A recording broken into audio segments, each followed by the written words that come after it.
Welcome to my nightmare. I think you're gonna like it. I think you're gonna feel you belong. Pam, pam, pam, pam, pam, pam, pam, pam, pam. Welcome to my nightmare. Yeah, yeah.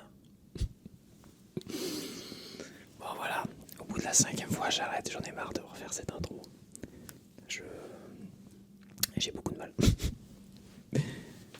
Welcome to my nightmare. I think you're gonna like it.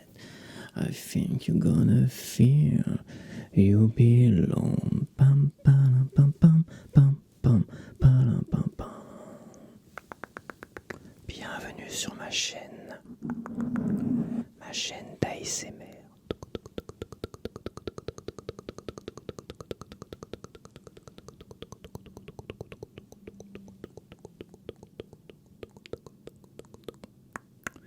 Donc pour ce soir, aujourd'hui, je vais commencer une série de vidéos top 10. Voilà, c'est une série de top 10, un peu comme Maman Écureuil fait. Bon, moi je vais la faire à ma façon, évidemment. Et j'ai longtemps réfléchi par quelle vidéo commencer. Donc j'ai commencé par des films. J'ai déjà fait en plus, j'ai déjà parlé deux fois de mes top 10 de films que j'ai modifiés. Et je me suis dit que j'allais partir sur de la musique. Et j'ai hésité, j'ai tiré au hasard. Et le hasard a voulu que ça soit les 10 meilleures chansons d'Alice Cooper. Évidemment, mon top 10 personnel, les 10 meilleures chansons d'Alice Cooper. Pas les 10 meilleures chansons d'Alice Cooper à faire écouter à quelqu'un pour lui faire aimer Alice Cooper. Ni les 10 meilleures chansons cultes d'Alice Cooper en général. Non, mais 10 meilleures chansons d'Alice Cooper. Et ouais, ça sera une vidéo bavardage. Alors, j'ai mis le micro très bas, donc je risque de descendre comme ça de temps en temps. Bavardage. Et aussi, la règle que je me suis fixée, c'est de ne pas choisir plus d'une chanson par album. Ça permet d'avoir une plus grande variété. Sinon, je choisirais mon album préféré qui est Stupide et je choisirais toutes les chansons qu'il y a dedans. Donc ça serait pas du jeu en fait. Et Stupide, il y a Trash, tout ça. Donc je pense qu'il faut, ça permet comme ça de vraiment varier et de réfléchir un peu plus à la question. Et de toute façon, une chanson doit aussi représenter l'album pour moi. Ça doit être ma préférée et à la fois celle que je choisirais finalement pour représenter l'album en soi. C'est pas très clair. Là, j'ai les CD, donc je les ai pas. Là, ils sont dans l'ordre de sortie, on va dire. Les CD sont dans l'ordre de sortie. Donc, alors, qu'est-ce que c'est qu'Alice Cooper en fait? Alors, Alice Cooper, c'est deux choses. Alice Cooper, c'est l'Alice Cooper Group. Au tout départ, Alice Cooper, c'était un groupe de 5 jeunes hommes qui se sont rencontrés à 16 ans en cours et qui ont décidé de se lancer dans la musique. Alors, ils ont eu plusieurs noms, je crois qu'ils ont eu The Nas, The Spider. Et ils ont été signés par Frank Zappa, le label de Frank Zappa Straits, pour deux albums psychédéliques, rock psychédélique. Et ils ont eu la volonté finalement de faire le buzz en choquant un petit peu, en faisant des prestations un peu malsaines, un peu bizarres, étranges. Donc c'était à l'époque c'était les mœurs, c'était le mouvement des hippies quoi. Donc c'était le wokisme de l'époque. Et tout le rock de l'époque c'était les Beatles, les Rolling Stones, mais ça restait vraiment très classique. Eux ils ont vraiment voulu bousculer tout ça en faisant du rock choc, avec des paroles choc, et aussi avec des tenues un peu farfelues. Alors, ils prenaient des tenues de patineurs artistiques, ils les déchiraient, les machins, ils ont mis des talons hauts, ils s'habillaient un peu comme des femmes et tout ça. Ce qui était, ils étaient précurseurs finalement, car beaucoup s'en sont inspirés, dont David Bowie lui-même, je crois. Beaucoup se sont inspirés finalement de Alice Cooper. Beaucoup de groupes de rock aussi. Donc au départ, oui, c'était un groupe de rock. C'était chant, qui plus tard s'est approprié le nom d'Alice Cooper, mais au départ c'était Vincent Fournier au chant, Denise Dunaway à la basse, Glenn Buxton et Michael Bruce aux guitares, et Neil Smith à la batterie. Ils ont commencé à rencontrer le succès à partir de Love It to Death, du troisième album, produit par Warner et Bob Ezrin. Et la chanson I'm 18, on va dire, a été leur plus gros, leur premier vrai succès qui leur a permis finalement de continuer dans leur délire, on va dire, de faire un peu le bad buzz, et qui voyaient, et qui s'est arrivé dans une petite salle de concert en fait, et qui voyaient la salle, leur but c'était, alors je sais pas si c'était leur but, mais ça les faisait rire de voir que les gens ils étaient tellement choqués, où ils se disaient mais c'est quoi ces énergumènes qui faisaient vider les salles de concert en moins de 5 minutes en fait. C'était quelque chose d'énormissime. Parce qu'à l'époque, c'est vrai que c'était, faut pas croire, à l'époque, le puritanisme, dire le mouvement hippie, tout ça, c'était très woke, hein, déjà à l'époque. C'était la bien-pensance de l'époque, et fallait pas bousculer tout ça. Alors quand t'as des loustiques, comme le groupe d'Alice Cooper qui sont arrivés, et qui ont commencé à casser un peu la baraque, certains disent que le groupe Alice Cooper ont tué le mouvement hippie, ce qui est pas improbable parce que Alice Cooper sont, au départ, quand tu vois les premières photos, c'était des hippies, hein, ils avaient des dégaines de hippies, et après ils ont, comment dire, ils ont fait le buzz de l'époque. Il n'y avait pas internet, le buzz c'était ça, faire parler d'eux en cherchant un peu effrayer tous les bien-pensants, tous les puritains et tout ça. Donc ils écrivaient des petites chansons à double sens, beaucoup de double sens.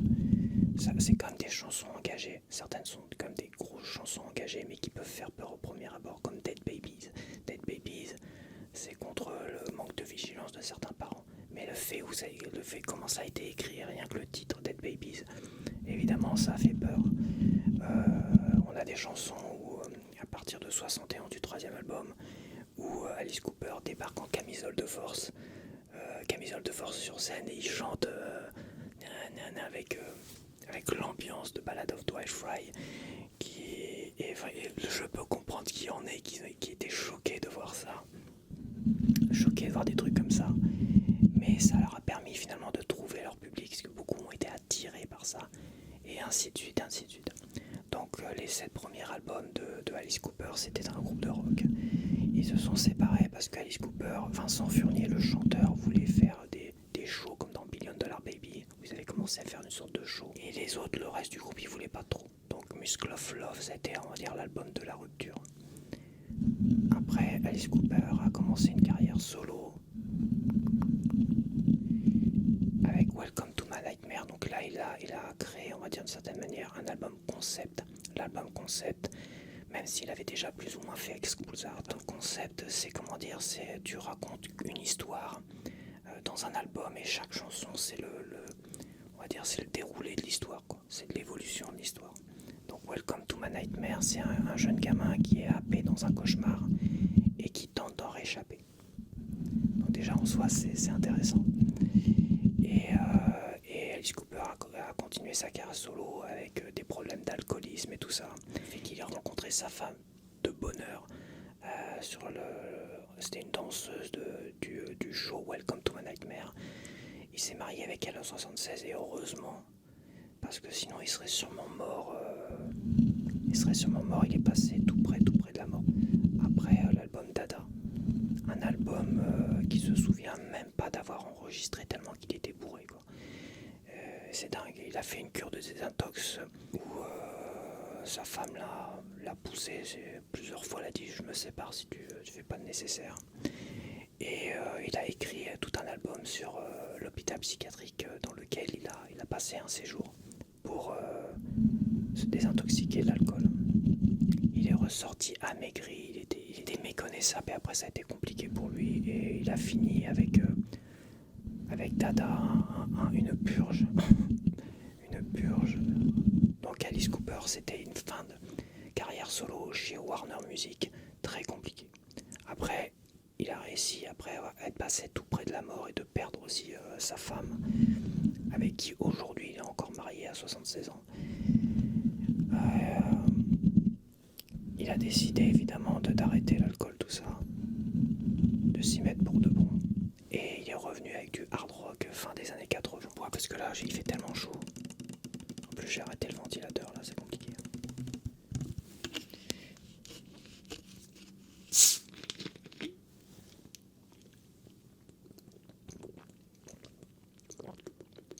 Donc il est revenu en 86-87 avec du hard rock assez banal, assez basique. Et c'est en 89 où là il a eu à nouveau un énorme succès avec l'album Trash et la chanson Poison, partout dans le monde, même en France, avec du hard rock FM. Donc hard rock FM c'est de la musique, du hard rock spécialement conçu pour passer à la radio et pour plaire aux gens. C'est pas des chansons qui sont conçues pour le live. Et le problème de Trash et de Ace to Be, c'était vraiment des chansons, c'est des chansons génialissimes, des refrains génialissimes. C'est entouré des meilleurs artistes de l'époque, Steven Tyler, Slash, John Bon Jovi, tout ça. Des guitaristes de Motley Crue et tout. Et il a conçu vraiment 2 albums magnifiques de hard rock, magnifiques. Et 2 albums qui pouvaient poser énormément de problèmes en live parce que elles étaient très difficiles à jouer en live. C'est pour ça qu'il a arrêté, on va dire, il a arrêté après Stupid pour revenir à un album hard rock classique, mélange grunge, parce que c'était l'époque du grunge. Et un album concept où on retrouve Steven, voilà, etc. Après traversée du désert pendant 6 ans, il est revenu avec du heavy metal bien carré, bien machin en 2000. Et après, bon, c'est une succession d'albums pas exceptionnels entre du garage rock, un peu comme les débuts d'Alice Cooper, quoi. Love It to Death. Il y a eu The Eyes of Alice Cooper qui était une sorte de Love It to Death version hard rock en 2003. Et puis un peu de heavy metal, du garage rock, heavy metal. Donc il y a une succession d'albums vraiment pas exceptionnels quand même. Il y a des trucs, des chansons intéressantes, mais bon après, ça casse pas la baraque. Il y a 2 périodes qui sont vraiment exceptionnelles. C'est la période du Alice Cooper Band avec Love It to Death, Killer, School's Out, $1 Billion Baby. 4 albums exceptionnels en 3 ans. Et la période Hard Rock FM avec Trash et Stupid. Ça c'est vraiment 2 périodes. Ça c'est mon adolescence, donc super période là. Le reste, après il y a Welcome to My Nightmare aussi qui sort du lot. Welcome to My Nightmare, c'est vrai que c'est le premier album solo d'Alice Cooper quand il s'est approprié le nom. Donc il a changé le nom, son nom à l'état civil, hein, je sais pas si je l'ai dit. Il est passé de Vincent Furnier à Alice Cooper. Et cet album-là aussi, je le conseillerais. Donc il y aurait vraiment 5-7 albums. Ouais, Love It to Death, Killer, School's Out, $1 Billion Baby, Welcome to My Nightmare et Ace Stupid et Trash. Voilà, ça pour moi c'est le meilleur d'Alice Cooper. Le reste, il y a quelques pépites qui traînent, mais c'est pas folichon. Et Alice Cooper, au jour d'aujourd'hui, il a sorti un album en 2023. Il a ses 29 albums studio et plein de best-of et de live et tout ça. Donc je crois que je suis bien. Donc c'est parti. Donc là, on a une jaquette qui peut effrayer ceux qui n'aiment pas les serpents. Moi, j'ai pas peur des serpents.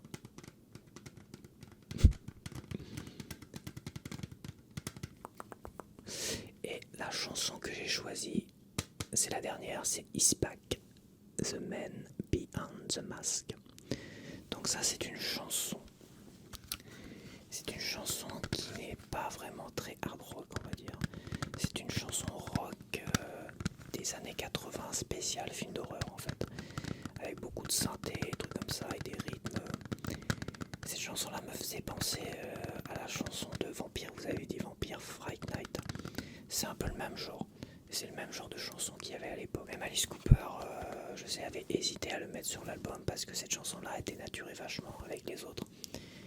Et elle a eu beaucoup de succès. Il y a même un 45 tours que moi j'ai trouvé, que j'avais trouvé dans un vide-grenier. Moi je l'ai pas, c'est mon frère qui l'a aujourd'hui. Donc c'est une chanson de film d'horreur qui a été enregistrée pour écrite et enregistrée pour le film Jason Voorhees. Et c'est une chanson que j'ai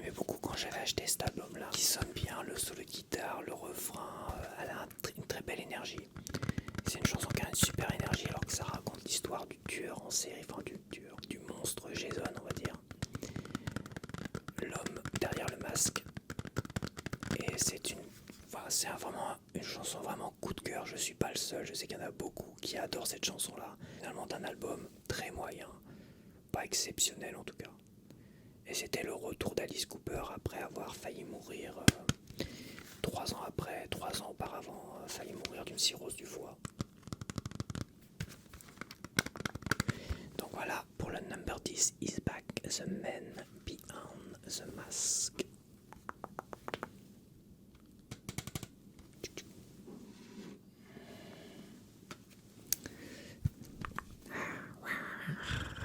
Donc ça c'est l'album après Welcome to My Nightmare. C'est pareil, une sorte d'album concept où Alice Cooper va en enfer. C'est toujours Bob Ezrin qui est aux commandes, on va dire, de la production. Donc c'est un album que j'aime beaucoup quand même, que j'aime bien. Il est vraiment très plaisant à écouter, mais on est plus dans la variétoche que dans le rock. Voilà, on tend plus vers de la variétoche, c'est sympathique, mais bon. Et la chanson numéro 9, que je la trouve, c'est I Never Cry. I Never Cry. Donc ça c'est une chanson, vraiment, c'est une petite chansonnette très douce, très agréable à écouter. Quand tu mets le casque, quand je l'écoute encore là récemment avec le casque, t'as une résonance, une réverb qui passe d'une oreille à une autre et tout ça, c'est génialissime. Cette chanson là elle est très ASMR en plus, hein, pour moi, mais je pense que pour beaucoup elle est vraiment très douce, très belle chanson. Les paroles sont très bien aussi. Je pense qu'il a écrit cette chanson là pour sa femme avec qui il s'est marié en 76, c'est-à-dire à la sortie de cet album. Alors je sais pas si c'est avant cet album ou après cet album, mais c'est en la même année. Donc il s'est marié avec sa femme Cheryl Cooper en 76 et je pense qu'I Never Cry, c'est une chanson écrite pour sa femme quand il l'a rencontrée peut-être. C'est une chanson qui est une très belle chanson, plus variété que rock, avec le synthé que j'aime bien, je sais plus comment il s'appelle ce synthé là. C'est le synthé où il y a beaucoup de réverb, vous savez, à chaque fois que j'entends un truc, une musique avec ce synthé là, je sais pas, c'est un effet très ASMRisant pour moi, ça me shoot à moitié, j'adore. Donc il y a ce petit synthé là qu'on entend un peu au début, un peu au refrain.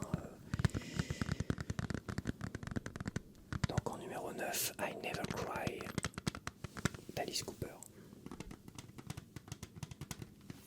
I Never Cry.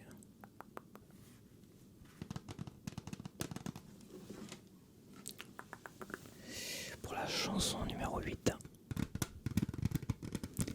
alors là on a un album mythique, School's Out. La chanson est très connue. C'est la chanson que vous entendez régulièrement dans les films. On l'a entendu encore récemment quand j'ai revu Scream. Dans Scream, on entend School's Out. C'est l'hymne. C'est un peu l'hymne de la fin des cours, des grandes vacances, d'une certaine manière. L'école est terminée, merci. Donc c'est l'hymne de la fin des cours aux États-Unis. Donc chanson ultra connue et un des albums du Alice Cooper Band. Voilà, en 72. Et c'est un super album, très très bel album. Mais je n'ai pas choisi School's Out et au départ je partais sur Public Animal No. 9. Parce que Public Animal No. 9, t'as toutes les facettes de la voix d'Alice Cooper à la fin de cette chanson-là. T'as toutes les facettes.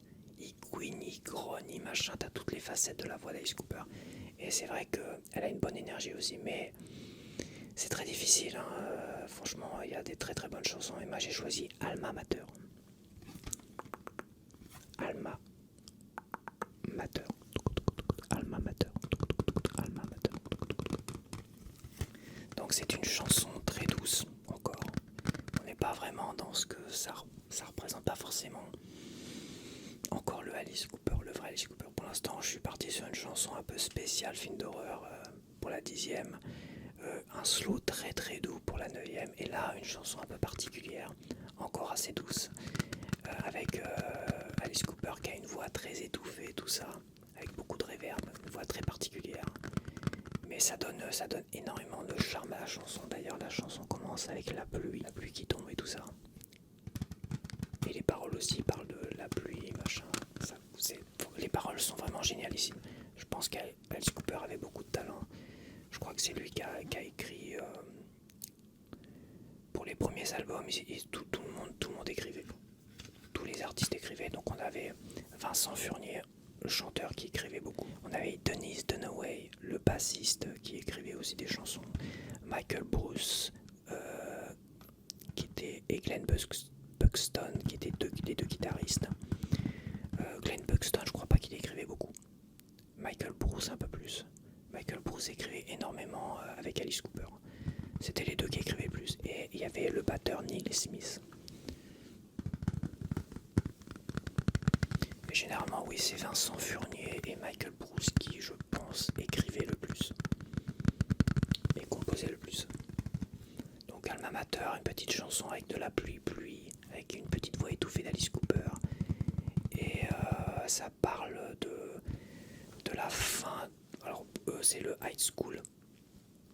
Donc la fin de la fac, j'imagine, la fin de la fac, où tu passes à l'âge adulte d'une certaine manière.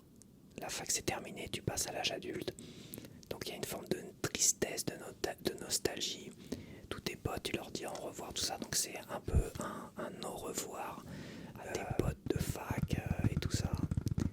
Un au revoir à tout ce monde-là. Et c'est le passage à l'âge adulte. Donc c'est vrai que c'est une chanson qui résonne un peu, qui a un côté nostalgique. Tu peux la prendre, toi, à la fin de tes études, par rapport à tes potes de l'époque que tu n'as pas revu et tout ça. Donc c'est une chanson qui sonne assez nostalgique. Quand même, déjà le son en soi, ça fait très nostalgique, mais d'un côté très nostalgique. Donc voilà pour la 8e chanson Alma Mater. Donc School's c'était en 72 et on descend en 71, toujours avec le Alice Cooper Band, avec l'album Killer, avec un magnifique serpent, pour ceux qui aiment les serpents. Donc ça c'est ça je le mets sûr dans mon top 5 des meilleurs albums. Je pense qu'aujourd'hui avec le recul, je le mettrai 3ème, ah non peut-être pas, 4ème. Je mettrai en 3ème Billion Dollar Baby. En premier, je mettrai Stupid. 2ème Trash. Là, je parle de mon top 5 des meilleurs albums. Trash. En 3ème, Billion Dollar Babies. En 4ème, Killer. Et en 5ème, peut-être Love It to Death. Quoique Welcome to My Nightmare. Ah ouais, peut-être Welcome to My Nightmare quand même. Mais bon. Donc là, on est dans mes meilleures chansons d'Alice Cooper, donc ça a été très difficile à trouver quand même. J'ai mis du temps quand même à bien réfléchir là-dessus. Donc là, en 7ème, en 71, j'ai pris un classique, Under My Wheels. Donc là, on est vraiment dans la chanson rock par excellence. Elle représente vraiment ce qu'était Alice Cooper dans les années 70. Des riffs incroyables, une énergie folle. Cette chanson a une énergie folle. Je crois que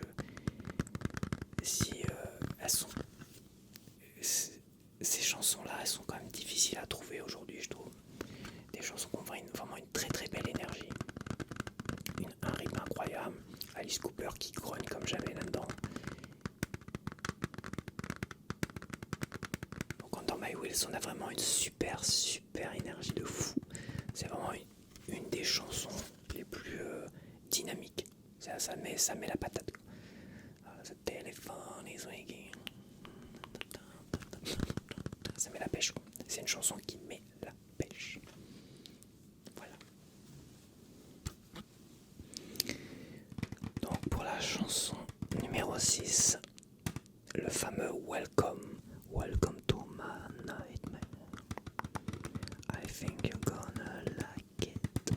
Et c'est, sans surprise, Welcome to My Nightmare. Donc c'était le fameux, comme je le disais en début de vidéo, l'album concept d'Alice Cooper. Le CD est dégueulasse, dis donc. Il a du vécu celui-là. Alors j'ai racheté une version remaster là, de chez Rhino.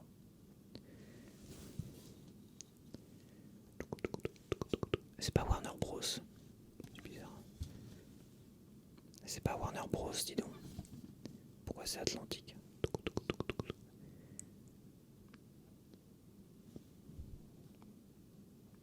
Ah, c'est bizarre. Je suis en train de me rendre compte que c'est pas Warner Bros. Et j'ai pas les logos de Warner Bros. Contrairement à tous les autres. Ça, c'est la version remaster qui est sortie, je sais pas, en 2002. Enfin, remaster. La série No Atlantique. Ah si, il y a Warner. Warner a dû racheter les droits à un moment donné. Parce qu'il l'a mis sur un deuxième best-of. Un best-of spécial époque Warner Music Group. Bon, Atlantique devait être une branche de Warner à l'époque. Mais c'est quand même bizarre que c'est... Je suis en train de me rendre compte de ça, quoi. Welcome to my nightmare. Ouais, bon. Ah, c'est le seul où il n'y a pas marqué Warner Bros. Dans les vieux CD. Hein. Les nouveaux CD, c'est plus Warner Bros. Mais alors je les ai pas retrouvés. Moi, il me manque 2 CD. Il me manquait Love It to Death que j'ai racheté récemment. Et Less and Whiskey. Je sais pas ce que j'en ai fait ces CD là. Mais je me suis rendu compte avec Love It to Death que j'ai racheté qu'il n'y a plus Warner Bros. Il n'y a plus le logo Warner Bros. C'est Warner Records. C'est juste l'inscription Warner Records. C'est plus vraiment les... Donc c'est une réédition. Alors le son me paraît pas exceptionnel. Ça me paraît pas être un remaster. Et aujourd'hui il y a Rhino qui fait des remasters de Schools Out, machin, tout ça. Donc c'est un... Et on a Warner Records maintenant qui sort toujours les mêmes albums qui sont en remaster chez Rhino. Donc on sait pas trop, c'est un peu le bazar je trouve.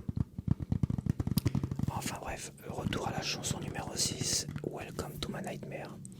Donc cette chanson c'est un petit bijou enfin, au niveau des instruments, elle est génialissime. Les guitares sont génialissimes, il y a les trompettes, les machins, tout ça.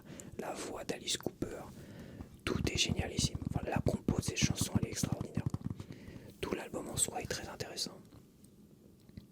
Mais la chanson Welcome to my nightmare, on est vraiment dans un pur bijou. Sorti en 75 quand même. Donc on est vraiment dans un petit bijou. Quand je parlais des chansons engagées d'Alice Cooper, il y a quand même Only Woman Bleed. Only Woman Bleed, ça parle d'une femme au foyer qui se fait... ça parle de violence conjugale en fait. Ça parle des hommes qui vont picoler, qui rentrent complètement bourrés. Donc Alice Cooper prend son état actuel où lui il était alcoolique, mais lui apparemment il n'a jamais frappé sa femme et tout ça, mais ça l'inquiétait je pense quand même. Donc il a quand même fait une chanson contre les violences faites aux femmes. Donc il a dans cette chanson là dénoncé ces violences faites aux femmes. En 1975 déjà il était précurseur parce que il ne devait pas y avoir beaucoup d'artistes qui faisaient des chansons contre les violences faites aux femmes. Donc ça reste une très très belle chanson d'Alice Cooper. C'est une ballade, c'est la ballade de Welcome to my nightmare. Et c'est justement cette chanson-là où sa femme en 2017 à l'Olympia, où sa femme qui est quand même très âgée aussi, qu'il avait connue sur la tournée Welcome to my nightmare, c'était une danseuse. Et bah sa femme a dansé justement sur cette chanson-là, Only Woman Bleed, avec Alice Cooper qui joue un rôle de psychopathe toujours. Et donc on voit quand même que c'est un couple qui est quand même très très soudé. Donc je pense pas qu'Alice Cooper s'est montré violent tout ça, mais c'est vrai que c'est un peu le problème d'Alice Cooper, c'est qu'il y a le côté showman quand même. Il a un côté showman qui prend beaucoup le dessus. On dit Alice Cooper il est méchant, il pousse au suicide, au machin, tout ça. Donc et même quand on lui avait dit à un moment donné qu'il poussait un peu les gens au suicide et tout ça, à cette époque-là, et ben, il a sorti Hey Stupid, une chanson contre le suicide des jeunes justement, des adolescents. Donc il a vraiment, c'est vraiment quelqu'un qui ça le touche énormément quoi.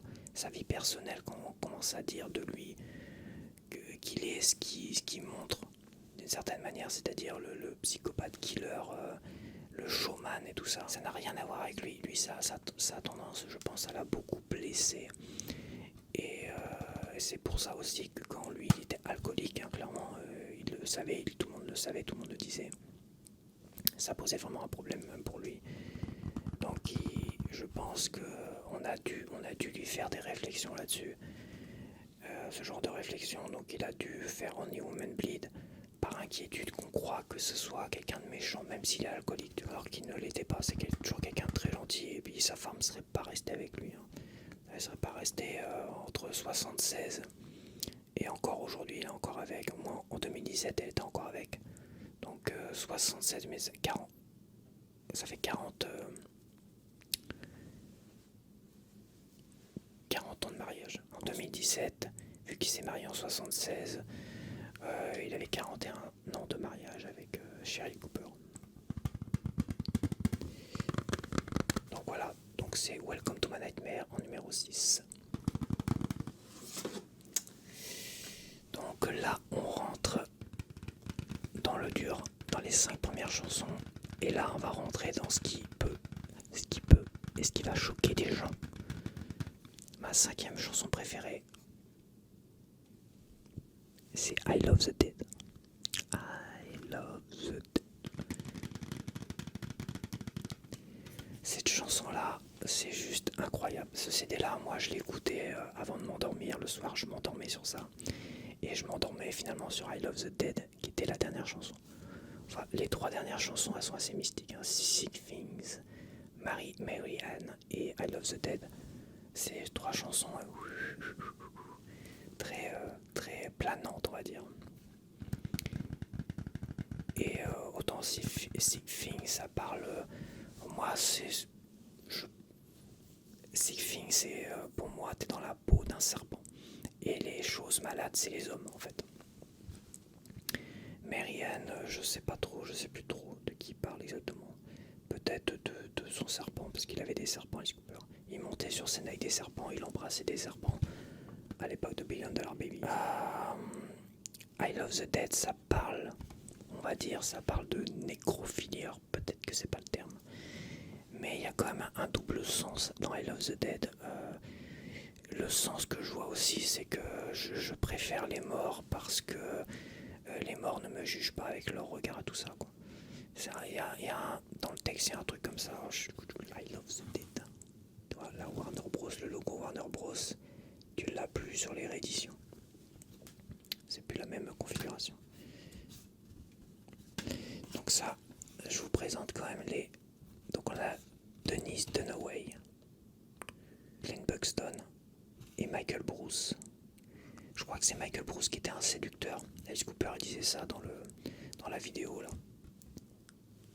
La VHS. Alice Cooper disait, je crois que c'était Michael Bruce. Alors j'hésite toujours entre Glenn Buxton et Michael Bruce, les deux guitaristes. Il y en a un, c'était un séducteur, il séduisait des nanas très très bien, propres sur elle, des avocats, des jolies avocates et tout ça. À traîner avec lui, elle finissait totalement négligée les femmes qui étaient très propres sur elle, très jolies, très machin. Elle finissait totalement négligée, une semaine à traîner avec un gars comme ça, quoi. Mais c'était un grand séducteur. Il y en a un qui était un séducteur, je crois que c'était Michael Bruce. Donc Glenn Buxton, il est décédé en 97. Il est décédé en 97. Et après, ils ont décidé, je pense, qu'après la mort de Glenn Buxton, ils ont dû sortir une anthologie, Life and Cream, là.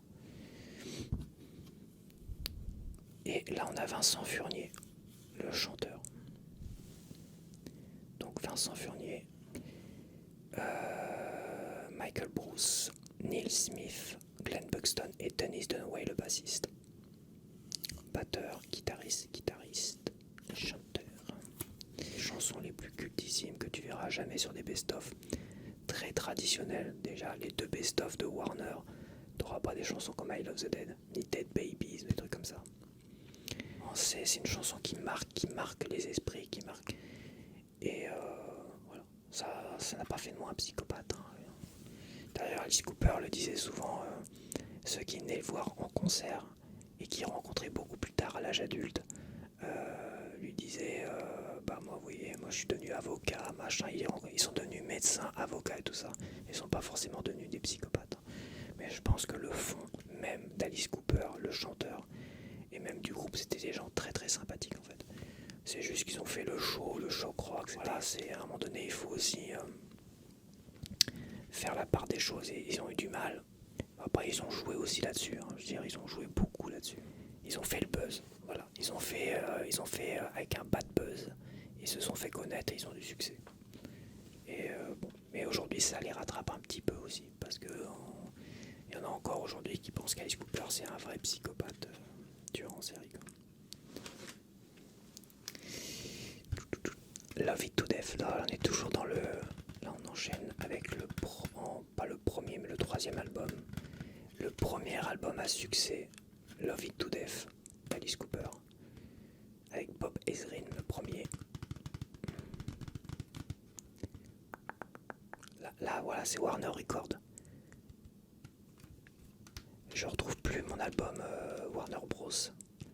Là il était censé avoir Warner Bros, le logo Warner. Et maintenant on a juste Warner Records de marqué. Et pareil, le CD il est plus pareil, t'as plus la couronne autour du CD. Ça change pas grand chose, mais bon, c'est bizarre. Donc là, Alice Cooper, Dennis Dunaway qui est reconnaissable, ça va être Glenn Buxton, Michael Bruce et lui, Neil Smith.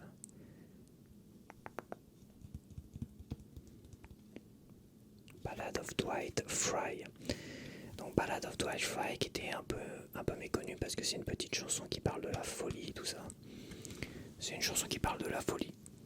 Voilà, c'est la chanson où il a commencé à monter sur scène avec une camisole de force et à chanter. Donc au départ il chantait avec la camisole de force comme ça devant le micro, donc il était comme ça devant le micro. Et après il a commencé à mettre son micro là, comme ça, puis chanter comme ça.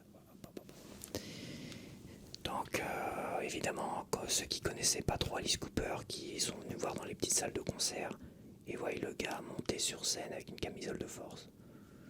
J'imagine que ça a dû leur faire drôle. Ballad of Dwight Fry. Bon après, la chanson la plus connue c'est I'm 18, j'ai 18 ans, qui parle du mal-être des jeunes de 18 ans, quoi, d'une certaine manière. Donc une chanson cultissime, c'est la chanson qui a fait connaître au monde entier Alice Cooper à l'époque. Mais j'ai choisi Ballad of Dwight Fry sur la folie furieuse parce que cette chanson pour moi était mythique. Je l'ai découverte sur la vidéo, la VHS. Donc après il fallait que je me procure ça parce que sur les best-of Warner conventionnels, t'avais pas des chansons comme ça. T'avais pas I Love the Dead, t'avais pas Ballad of Dwight Fry, t'avais pas Dead Babies. Des chansons problématiques on va dire pour Warner, j'imagine. Ballad of Dwight Fry, je sais que on l'a vu dans Dark Shadow, le film de Tim Burton où Johnny Depp est un vampire, là, un film que j'ai trouvé très rigolo. J'ai dû le voir après ce film-là, je suis pas sûr de l'avoir été le voir au cinéma. J'avais envie d'aller le voir au cinéma, je sais plus si j'étais le voir au cinéma ou pas. En tout cas, quand j'ai découvert le film, j'étais surpris de voir Alice Cooper et en plus interpréter Ballad of Dwight Fry. I Love the Dead et Ballad of Dwight Fry, c'est un peu c'est sa marque de fabrique de showman. C'est d'avoir la camisole de force au moins à chaque concert. Et la guillotine il a un peu abandonné, heureusement, parce que ça me... La guillotine j'aime pas trop. J'aime pas trop le côté horrifique d'Alice Cooper en salle de concert. Autant Ballad of Dwight Fry et la camisole de force, ça c'est quelque chose que j'aime beaucoup parce que j'adore cette chanson. Mais I Love the Dead et la guillotine, j'aime moins. Je sais qu'Alice Cooper il est passé par toutes les exécutions parce que c'est un tueur en série, mais il interprète un tueur en série, un psychopathe, tout ce que tu veux, mais il le tue à un moment donné. Donc il est passé par la guillotine, la chaise électrique, la pendaison. Et la pendaison, il a failli vraiment se pendre en concert. Donc comme je disais, la pendaison, il a failli vraiment se pendre en concert. Ils avaient je sais pas comment ils se sont démerdés. Donc depuis, il a décidé de plus refaire la pendaison et il est resté à le système de guillotine avec la fausse tête qui tombe et tout ça. Et après la fausse tête, elle est prise par un gars, puis la fausse tête, je crois que c'est Trash the World, où t'as le bourreau qui prend la tête d'Alice Cooper, qui s'avance vers le public, et la tête elle crache du sang, sur le public. T'sais. Enfin c'est pas du vrai sang, mais bon.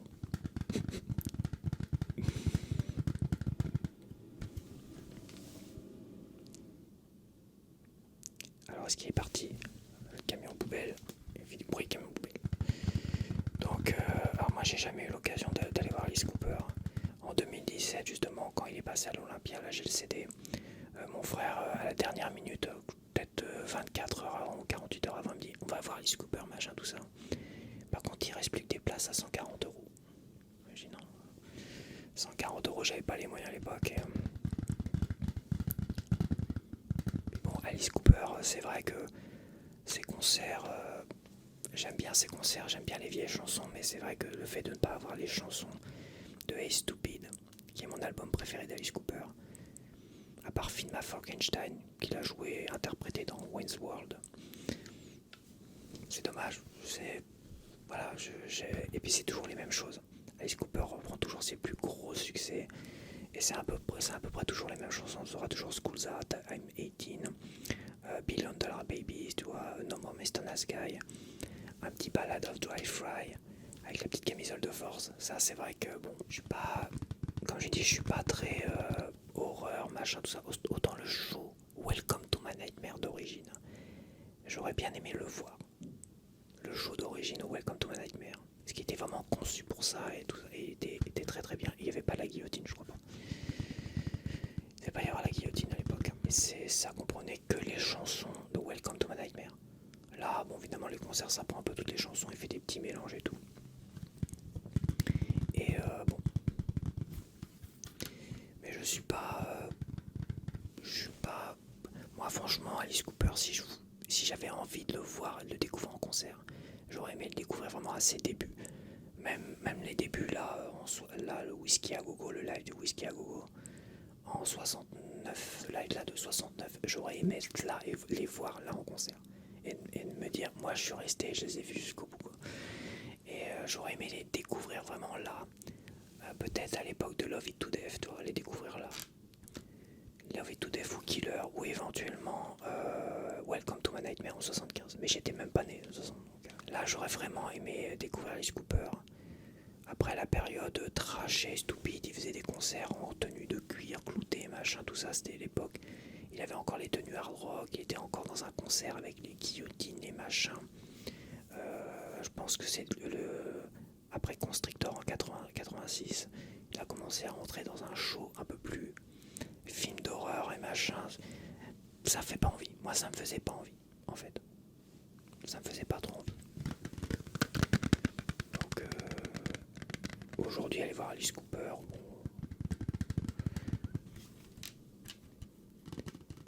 ça me fait pas trop envie. Parce que la période que j'aurais aimé découvrir, j'étais même pas né, en fait. J'étais même pas né, donc ça sert un peu à rien. Ça, cette figurine la pop, ça représente justement Alice Cooper en camisole de force, qui chante ma Ballad of Dry Fry. Je pense pas qu'il ait chanté une autre chanson en camisole de force que celle-là.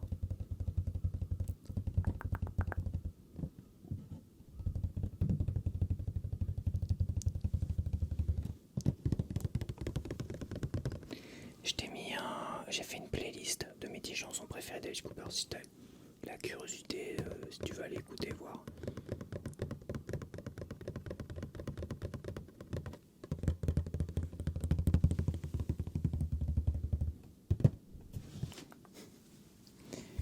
Et voici la chanson, le top 3, numéro 3. Alors là, il y en a, ils sont choqués. Là. Ceux qui connaissent Alice Cooper, ils sont ultra choqués. Là, ils se disent, mais attends, il est fou. Qu'est-ce qu'il a sorti cette purge, cet album honteux. Album 82 d'Alice Cooper. Donc là, il était entre la maigreur et il a recommencé à picoler là. Donc c'est en 82, c'est en 83 qu'il a fait une cirrhose du foie, je crois. Après, l'album Dada qui a suivi, dont il se rappelle pas avoir enregistré en studio. Il était une année après celui-là. Donc là, déjà, je pense que c'était encore la descente aux enfers. Donc oui, cet album-là, c'est une purge. Alors pourquoi je l'ai pris? Parce que dedans, il y a ma 3e chanson préférée d'Alice Cooper, qui est la chanson du film Classe 84, I Am the Future. Cette chanson-là, elle est exceptionnelle. C'est une pépite. C'est vraiment la petite perle, la petite pépite dans les 3-4 albums de cette période-là, fin des années 70, qui sont pas exceptionnels. Franchement, ils sont pas terribles. Et ben là, il y a une sacrée pépite, c'est I Am the Future. I Am the Future. Donc cette chanson-là, c'est le son. Le fait d'être associé à Classe 84, ça lui donne encore plus de profondeur. Et les paroles que j'adore. I am the future and you belong to me. Donc super chanson, vraiment cultissime. Pour moi, c'est gros coup de cœur. Et l'album Zipper Catch a Skin, qui est un album très moyen. On voit le Alice Cooper là. C'est vraiment un album très moyen, c'est bon. C'est comme ça. Chez Warner Bros. Le logo Warner Bros. Et la couronne. Tous les CD Warner que j'ai, sauf Welcome to My Nightmare, tiens, bizarrement, qui n'a pas été produit, qui n'a pas été financé, on va dire, apparemment, par Warner directement. Contrairement à tous les autres. Enfin, tous les autres. Donc, pour le top 2, voici mon album préféré de tous les temps. C'est mon album rock préféré all time. De tous les temps. Et Stupid. C'est l'album qui m'a fait aimer Alice Cooper, aimer le métal avec Burning Our Bed. Ça, j'en ai déjà parlé dans une vidéo. J'aurais pu choisir Burning Our Bed. Mais j'ai préféré choisir une chanson vraiment incroyable. Une chanson qui est exceptionnelle. Alors il y a Hey Stupid que j'adore, une chanson anti-suicide, surtout pour les teenagers, pour les jeunes. Après que Alice Cooper, on lui ait fait la remarque qui poussait un peu les jeunes au suicide, mais bon, je pense que tous les groupes de métal de l'époque, fin 80, tout ça, ils ont tous eu la même réflexion. Voilà. Même Marilyn Manson après, dans les années 2000, tout ça, c'était pareil, on lui faisait les mêmes réflexions. Le métal était très décrié quand même, et encore aujourd'hui, je pense que c'est toujours le même cirque. Quoiqu'aujourd'hui, les chansons sont un peu plus tranquillou, il y a moins de prise de risque aujourd'hui. Mais bon. Donc là, c'est la chanson Widen Toy. Et cette chanson-là, c'est une chanson qui est juste exceptionnelle. C'est une chanson qui représente, on va dire, moi j'ai l'impression que cette chanson-là, t'as tous les Alice Cooper, t'as le passé d'Alice Cooper, le Welcome to My Nightmare. Donc c'est une chanson qui commence un peu film d'horreur. Il y a tout dedans en fait. C'est une chanson où t'as tout un tas de sonorités. T'as un petit gamin, une petite gamine. Alors je sais pas si c'est une gamine ou si c'est le gamin.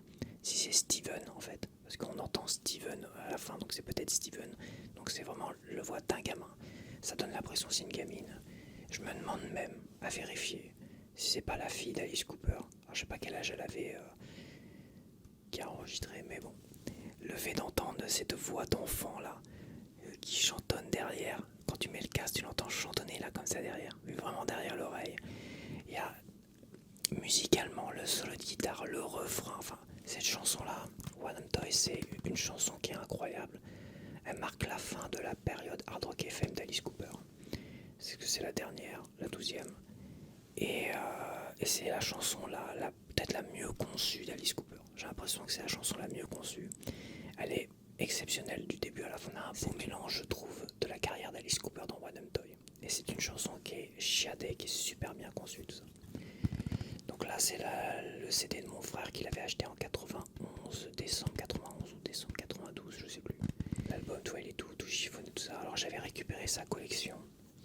J'avais récupéré toute sa collection de CD avec des échanges. Alors avec moi et mon frère, on faisait plein d'échanges. Et j'ai récupéré les deux Neo Geo. À un moment donné, j'avais été dans un cache converteur qui avait ouvert juste à côté de là où je travaillais. Et c'était tout nouveau cache converteur. Je rentrais dedans, j'ai vu la Neo Geo cartouche, nickel, avec deux grosses manettes, la boîte, tout ça. Et ils vendaient ça peut-être 200 francs. 200 francs. Alors 200 francs, c'était 30 euros. Ça correspond à 30 euros. 30 euros, j'ai pris. Les jeux étaient à 50 francs. Alors 50 francs, 7, 8 euros quoi. Ça correspond à 8 euros. Donc j'ai pris, il y avait Cyberleap, Magicien Lord et tout ça. Donc j'ai eu la Neo Geo, plus une grosse poignée de jeux, Cyberleap, Trash Rally, il y a eu un Fatal Fury spécial aussi. Donc c'était des grosses cartouches avec des grosses boîtes. Tout était complet, notice, machin, tout ça. Et je lui avais échangé cette Neo Geo cartouche dans un premier temps contre la Saturn. Parce que lui, il venait de se payer la Saturn. Donc j'avais fait un échange contre la Saturn. Bon, c'est pas un superbe échange. Et après, quand la Neo Geo était sortie, moi j'avais craqué un salaire complet dans la Neo Geo CD. Avec plein de jeux. Je la trouvais, c'était un boulet cette console. Neo Geo CD, pour ceux qui l'ont eu entre les mains, c'était un boulet monstrueux, quoi. Tu jouais à des jeux de combat, fallait que t'attendes 10 minutes entre chaque combat. T'avais le temps d'aller boire un café, d'aller aux toilettes, de partir en vadrouille, de faire un peu de ménage. Ah, c'est bon, ça a commencé. Ah non, toujours pas, c'est encore en train de charger. C'était un truc de malade, la Neo Geo CD. J'ai jamais vu une merde pareille. Ça chargeait pendant 5-10 minutes. Et j'exagère pas, je n'exagère pas du tout. On revenait pointer le bout de son nez dans la chambre pour voir, ah c'est bon, ça a commencé. Je te jure, c'était... Et mon frère, il la voulait. Moi j'ai pas fait de négociateur, mais voilà. J'ai dit, je veux bien te les changer, mais c'est contre ta collection complète de CD de heavy metal. Il avait une énorme collection. C'est pour ça qu'à un moment donné, ma collection moi, de CD, elle avait un bond énorme. Il a accepté, il a gardé quelques CD, mais les CD qu'il a gardé, je crois qu'il a gardé un best-of ou un live de Sodom. Ouais, c'est bon. Peut-être un truc de... Je sais même plus. Ce qu'il a gardé, j'en ai rien à foutre, il a gardé peut-être une poignée de CD, une dizaine de CD. Et j'ai récupéré Ace to Be des Trash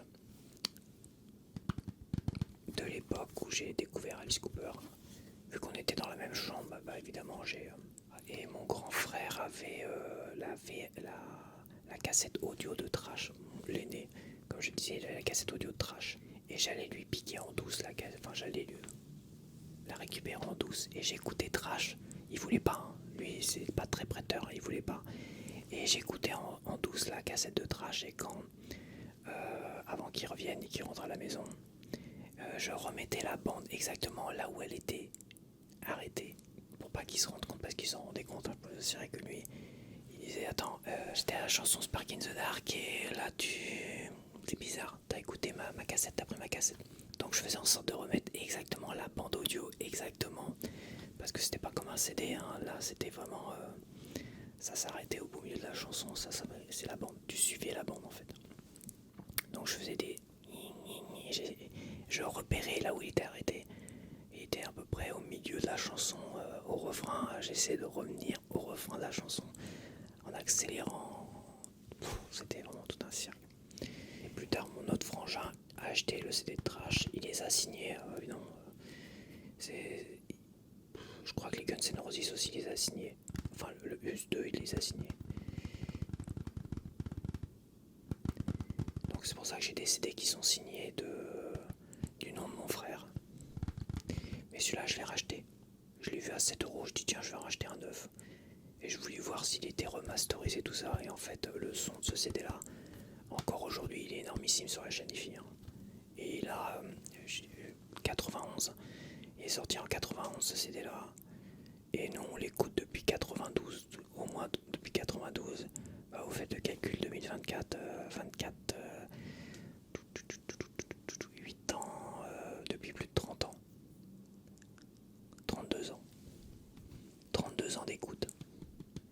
32 ans d'écoute et le son est toujours extraordinaire.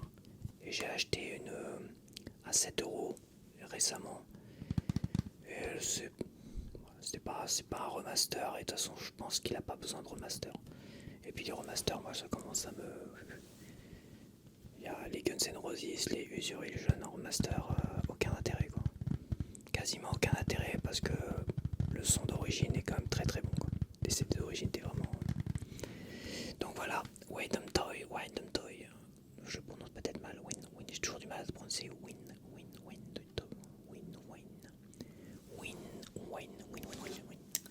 Et pour la number one. La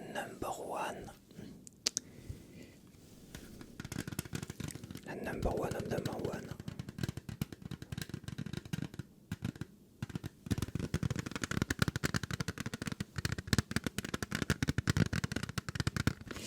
Pour la number one, je vous laisse deviner, c'est Poison. Je vous ai pas laissé deviner longtemps. Poison.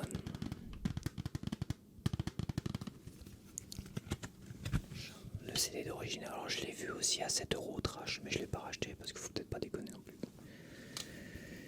Est-ce qu'ils ont besoin de remaster ces CD là? Faut voir.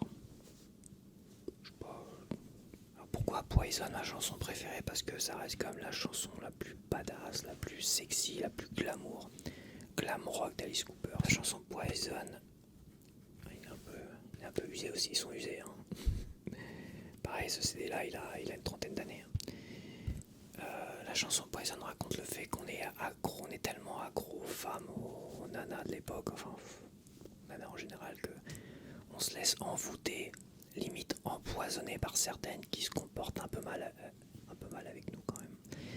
Donc on est à ce côté un peu l'addiction aux femmes et à la fois on se laisse embarquer, on se laisse enchaîner, empoisonner par certaines femmes. Mais Alice Cooper, à la fin de la vidéo, du clip vidéo, se venge.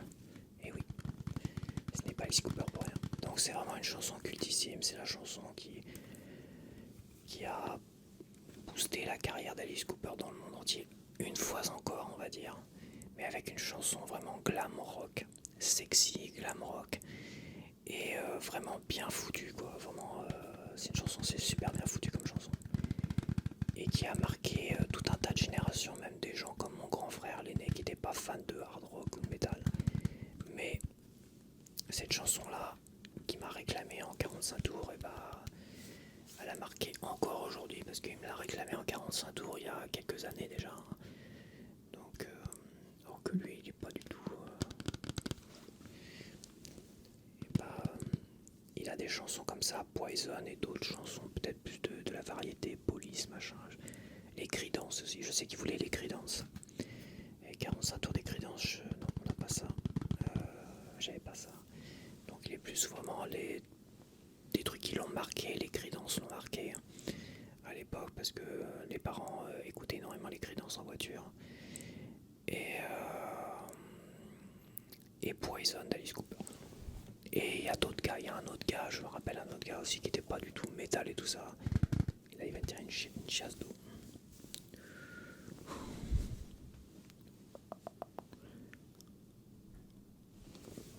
J'attends parce que là il va tirer une chasse d'eau.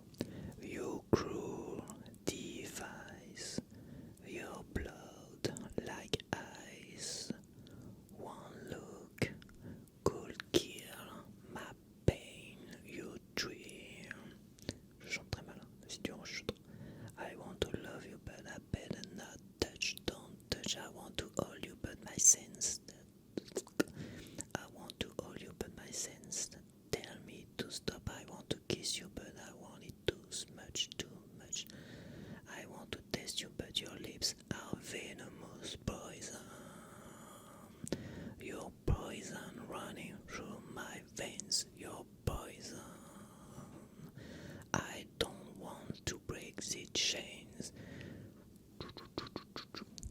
Il tire toujours pas la chasse d'eau. Your mouth so out. Your web, I'm caught. Your skin so wet. Black lace on sweat. I heard you calling in the needle and pins and pins. I want to hurt you just to hear you screaming my name. Don't want to touch you, but you're under my skin deep in. I want to kiss you, but your lips are venomous poison. Mais il tire pas la chasse d'eau, dis donc. Bon, il a fait son gros bisou, il a fait son gros pipi. C'est très élégant. J'adore. J'adore. Donc voilà, ça c'était ma chanson number one sur l'album Trash. Et maintenant je vais faire un décompte de tous les albums d'Alice Cooper. Et je suis déjà à 1h30, donc je traîne de trop. Donc je vais faire un décompte avec visuel des 29 albums studio. Pas des live, pas des best-of. 29 albums studio. Practice for You, 69. Practice for You, 69. Easy Action, 70. Easy Action, 70. Love It to Death. Love It to Death, 71. Début 71. Love It to Death,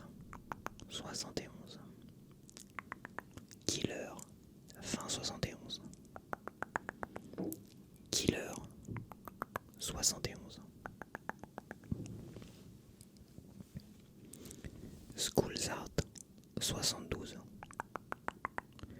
School's out for summer. 72. $1 billion babies. $1 billion babies. 73. Début 73. Fin 73. Muscle of love. Muscle of love.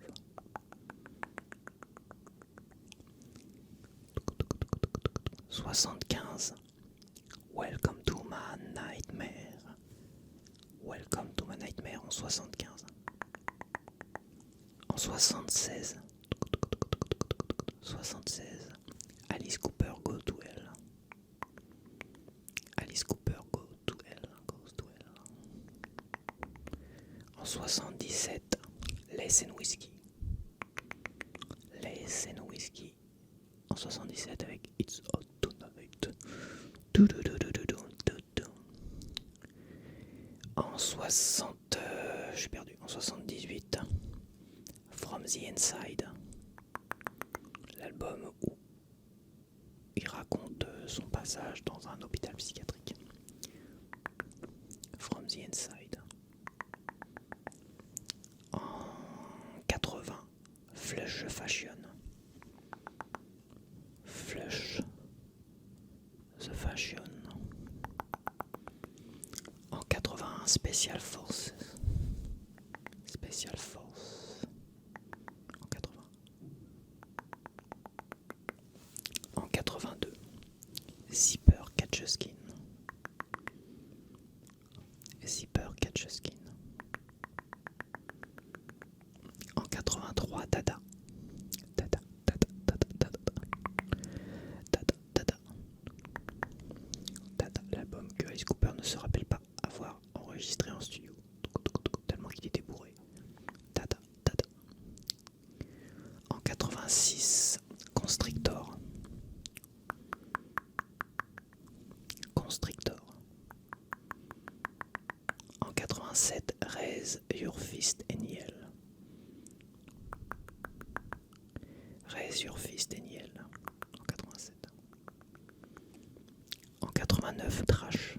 J'allais dire Poison. En 89, Trash.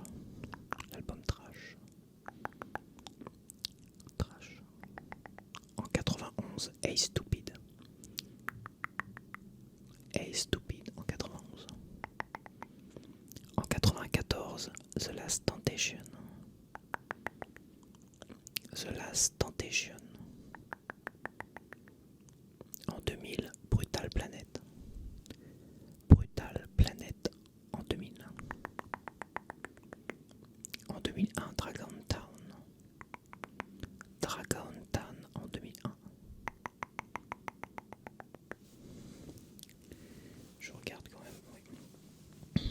En 2003, The Eyes of Alice Cooper. Album honnête que je trouve très honnête. The Eyes of Alice Cooper. En 2005, Dirty Diamonds. Dirty Diamonds en 2005. Je suis un peu obligé de regarder maintenant. En 2008, Along Came a Spider. Along Came a Spider en 2008. En 2011, Welcome to My Nightmare. Welcome to My Nightmare, numéro 2. En 2017, Paranormal. Que j'ai ici. Paranormal. Lui, je l'ai acheté parce qu'il me paraissait vraiment pas mal. Paranormal en 2017.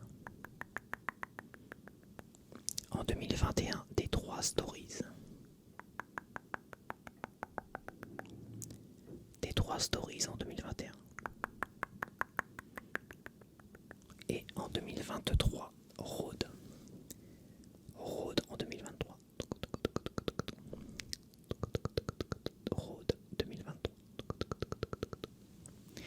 Donc voilà pour cette vidéo spéciale top 10 chansons d'Alice Cooper. J'espère que t'as aimé ce gros blabla. Bon après, ça reste du bavardage, peut-être que...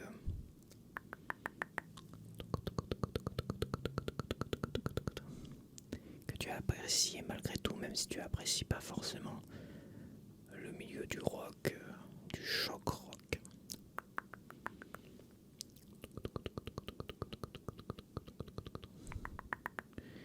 Et je te dis à la prochaine.